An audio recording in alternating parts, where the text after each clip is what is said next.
Short sales didn't disappear, they just went quiet. And based on what we're seeing right now, they're starting to come back. Cycles repeat. Real estate has always moved in cycles. Historically, about every 18 years, you see a peak, and then the problems start to show up. The last major cycle was around 2007 to 2010. And if you move that forward, we're in a similar window right now.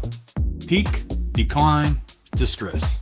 Last time, the problem was loose lending. Buyers didn't have to fully verify their income. An adjustable rate loan started low, then they spiked. When payments increased, people couldn't keep up. Today is different, but the pressure is still there. Delay does not equal fix. Here's a real example of how it plays out on an FHA loan. On a home that's worth about $225,000. With all the loan modifications and the relief, there's multiple loans attached to the property. And when the home sells, the bank might net around about $207,000. Now add the HOA liens, because they have been paying them the whole time they had the home, about $25,000. That brings the net even down more. But the total debt on the property is now well over $300,000. And even though the home has value, it's short. That's the gap. And that's where short sales start to show up. It's not just FHA properties. Let's say someone bought a home for $500,000 and they put 20% down. So they owe about $400,000, right?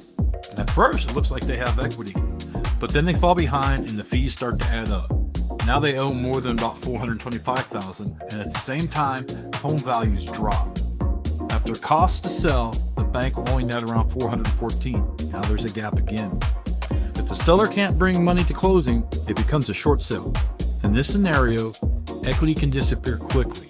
Fees and costs increase the debt, market shifts reduce the value, and short sales happen when there's a gap and no cash to cover it. Here's the good news today. There are fewer second mortgages, so fewer approvals are actually needed. So there's less layers, that equals a higher chance of closing a short sale. So a short sale is when the lender agrees to accept less than what's owed. Everything is determined in writing. The lender decides. The biggest benefit to the sellers is that they get to avoid the foreclosure, but nothing's guaranteed. For the bank, it's simple.